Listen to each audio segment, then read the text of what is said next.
de pas mal de personnes. On va parler de Saladin Parnasse, d'Alex Pereira, de John Jones. Vous allez voir que ça chauffe entre les deux. On va parler de Paddy Pimblett, d'Ilia Topuria, d'Islam Makhachev. On va faire un petit peu le tour de l'actualité. Mais avant de commencer la vidéo, les gars, j'aimerais revenir sur le fight qu'il y a eu hier soir de Saladin Parnasse. Je me suis dit, avant que le fight ait lieu, je me suis dit, bon, je vais faire un petit débrief. Et finalement, je ne l'ai pas fait parce que vous voulez que je vous dise quoi, en fait, à la fin du combat? Vous voulez que je vous dise quoi? Saladin Parnasse trop fort, il a plus rien à faire au KSW. Mais c'est dit et redit, ça, les gars. Donc au final, bah, j'ai pas fait de react au combat parce que voilà, il est hyper fort. Il a vraiment pas le niveau de cette organisation-là. Il lui reste un fight et par la suite, j'aimerais bien qu'il signe à l'UFC. Donc là, les amis, attendez. Il y a une vidéo de Hatch. On va l'écouter à la suite du fight. Un gros respect à lui d'ailleurs, Martin Held, qui a fait les plus grosses organisations, on les connaît, UFC, Bellator. Salah a mis fin au combat au deuxième round. Il a pu défendre toutes les phases au sol. En même temps, on les avait bien travaillés avec le CDK, à qui je fais un clin d'œil, Nabil et Ludovic Deston. Maintenant, voilà, j'ai juste à dire bravo à Salah, parce que je viens de le voir, mais il l'a pas entendu. Du coup, maintenant, on attend la suite, c'est clair. La suite, alors compliqué pourquoi? Parce qu'il nous reste encore un match. Et ensuite, déjà, on sait que le niveau pour aller beaucoup plus haut, on l'a. Salah rend les combats faciles.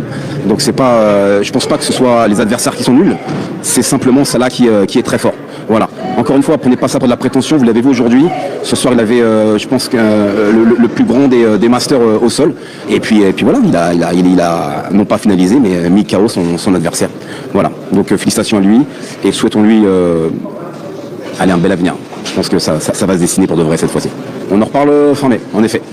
Moi, je serais vraiment hypé par Saladin Parnasse à l'UFC, les gars. Ce serait, je pense, l'une des plus grosses signatures qu'on ait en tant que Français. Ce serait la signature de Saladin Parnasse, les gars. Voilà. Je sais pas ce que vous en pensez. Donc voilà.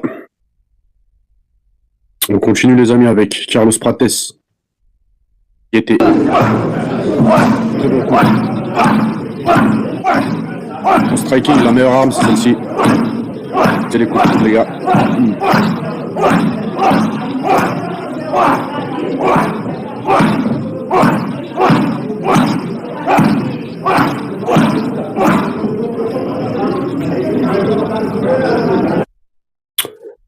Continue, les gars, avec un petit sparring de Paddy Pimblett. Guetter. Tentative d'amener au sol. Il le prend en triangle. Bah, je vous dis pas, Guetter. Ah mince, j'avais pas. Oh là là, avec leur musique copyright, là, ils cassent la tête. À chaque vidéo, je vous le dis, mais c'est vrai en fait. Parce qu'une vidéo sans son, c'est fade un petit peu.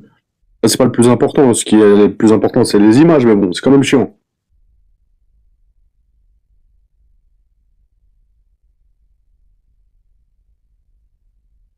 Vas-y, Pimblett, il y en a beaucoup qui disent qu'il est grave surcoté, gravi en avant par l'UFC, mis en avant. Mais qu'il est pas terrible, quoi. En fait, parce qu'on peut pas savoir, on l'a pas vu contre un vrai top 5. C'est maintenant, enfin maintenant oui, et encore Justin Gage, voilà, c'est pas le meilleur de la division, mais là on va voir à peu près le niveau qu'il a. Jusqu'à maintenant, il a affronté soit des pré-retraités, soit des mecs pas terribles, quoi.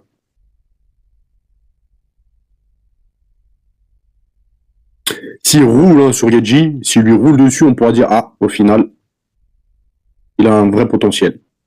Mais pour l'instant, je pense que c'est trop tôt.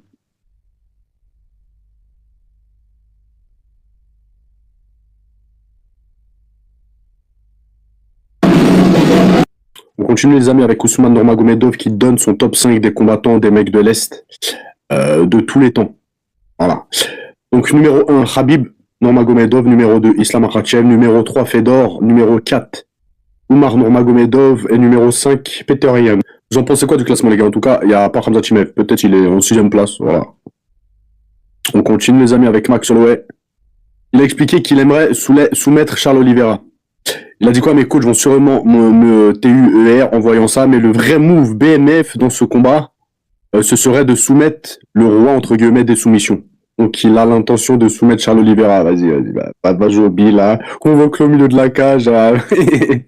Non, il raconte là. Après, c'est possible, on est tous humains et tout, mais c'est vrai que bon, sur le papier, ça risque d'être un petit peu compliqué.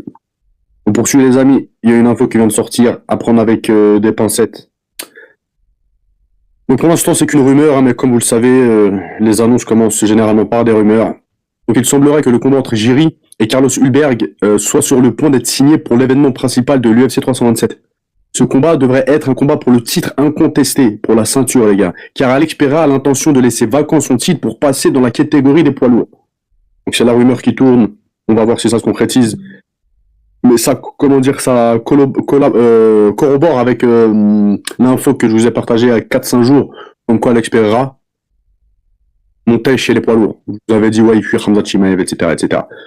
Donc ça corrobore. Est-ce que c'est que des rumeurs, du fake? On verra ça dans quelques jours. En tout cas, je vous partage le truc.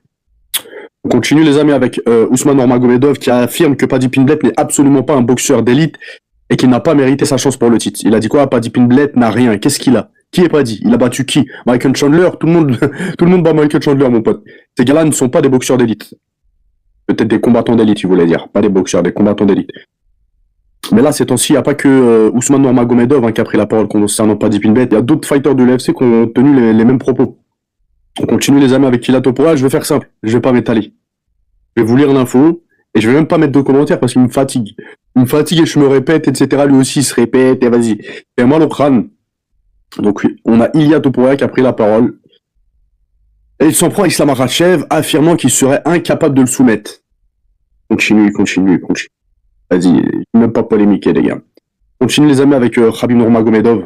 Il a parlé de John Jones et de la relation qu'il a avec John Jones. Il a dit quoi? Je n'ai jamais eu de désaccord avec John Jones. C'est un excellent combattant. Mais mon ami Daniel Cormier est en conflit avec lui, donc John Jones ne peut pas être mon ami. Je ne me lie pas d'amitié avec ceux qui ne sont pas amis avec mes amis. Très fidèle, hein, les gars. C'est très fidèle. Hein. Il n'y a pas tout le monde qui penserait comme ça, les gars. Pourtant, il doit rien à Daniel Cormier, les gars. Mais non, voilà. J'estime beaucoup, j'ai l'impression, Daniel Cormier et Khabib, les gars. Ça fait des années qu'ils ont une relation très complice de toute façon. Même quand Khabib s'était tapé avec Conor McGregor, etc., Daniel Cormier, il était champion, je crois, à cette époque-là. Si j'ai pas de bêtises, il était champion, il avait pris les patins pour Khabib, les gars. Il avait pris les patins face à l'UFC, à Dana White. Si mes souvenirs sont bons, si je vous dis pas de bêtises, de toute façon, si je me trompe, n'hésitez pas à me reprendre en commentaire, mais je crois que je me trompe pas, les gars. Donc oui, je sais pas si on peut appeler ça une amitié ou je sais pas. En tout cas, ils ont l'air de s'apprécier. En tout cas, je souhaite le meilleur à Daniel Cormier. On poursuit les amis avec Paddy Pimblett. Il a pris la parole et il a dit « Je vais faire de lui un lutteur » en parlant de Justin Gage. Vas-y, strike. Vas-y. Là, il veut faire le mec qui veut striker contre Justin Gage. Bah, vas-y. J'espère qu'il va pas débalonner et qu'il va que striker face à Justin Gage. Il va pas essayer de l'amener au sol. Parce qu'il a dit, en gros, je vais faire de lui un lutteur. En gros, je vais tellement le déborder, je vais tellement l'éclater en striking qu'il va... Voilà. C'est ce qui va devenir un lutteur. Vivement que ce combat ait lieu, les amis. J'étais pas hypé par ce fight-là. Mais là, je commence à l'être. Je sais pas si vous l'êtes. N'hésitez pas à me le dire. On poursuit les amis avec Alex Pereira. Il a écrit dans son garage de pneus là, où il travaillait, je crois, et que c'est son ancien garage. Le prochain, c'est John Jones, UFC. Donc il continue de demander d'affronter John Jones. Donc on regarde la vidéo.